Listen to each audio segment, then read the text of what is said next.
तर जय महाराष्ट्र शेतकरी मित्रांनो, अतिवृष्टीमध्ये ज्या पण शेतकऱ्याचे नुकसान झालेले आहे अशा सर्व शेतकऱ्यांसाठी अतिशय महत्त्वाची सूचना आहे. नुकसान भरपाई आजपासून शेतकऱ्यांच्या बँक खात्यामध्ये डीबीटी मार्फत जमा करण्यात आलेला आहे.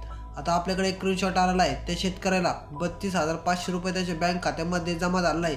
त्या शेतकऱ्याने आपल्याला तो स्क्रीनशॉट सेंड केलेला आहे. त्या स्क्रीनशॉटद्वारे मी आजचा व्हिडिओ बनवला आहे. त्या व्हिडिओच्या माध्यमातून तुम्ही पाहू शकता आता या कोणत्या जिल्ह्यातील शेतकऱ्याला पैसे मिळालेले आहे, तुम्हाला कधी मिळतील याबद्दलची आपण संपूर्ण माहिती आजच्या व्हिडिओच्या माध्यमातून पाहणार आहोत. त्यामुळे तुम्हाला काय करायचं आहे, फक्त हा व्हिडिओ जो आहे ना शेवटपर्यंत पाहायचा आहे. आणि त्याचबरोबर तुम्ही आपल्या चॅनलवरती नवीन आला असाल तर चॅनलला आत्ता सबस्क्राईब करा आणि त्याचबरोबर व्हिडिओला लाईक करून व्हिडिओ जास्तीत जास्त शेतकरी मित्रांसोबत शेअर करा. चला मग जरा न घालता आजच्या व्हिडिओला सुरुवात करूया. आता अतिवृष्टीमध्ये आता हे शेतकऱ्याला जे पैसे पडलेत तुम्ही स्क्रीनशॉट पाहू शकता.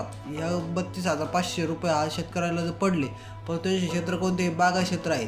तुमचे जर जिरायत क्षेत्र असेल तर तुम्हाला 18,500 रुपयेच पडतील. आणि जे पण शेतकऱ्याचे बागा क्षेत्र आहे त्यांना 32,500 रुपये असे त्याचे प्रति हेक्टरी जमा होणार आहे. 3 हेक्टरपर्यंत याला मुदत आहे, म्हणजे 3 हेक्टरच्या पुढे तुम्हाला पैसे मिळणार नाहीत. 3 हेक्टरपर्यंत तुमच्या बँक खात्यामध्ये पैसे जमा होणार आहे.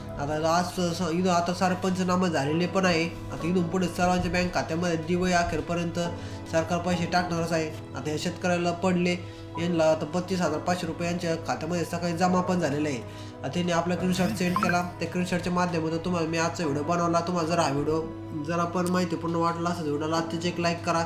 आता टेन्शन घेऊ नका, तुम्हाला लवकरात लवकर तुमचे पैसे मिळून जातील. चला तर मग भेटूया पुढच्या नवीन व्हिडिओमध्ये. धन्यवाद.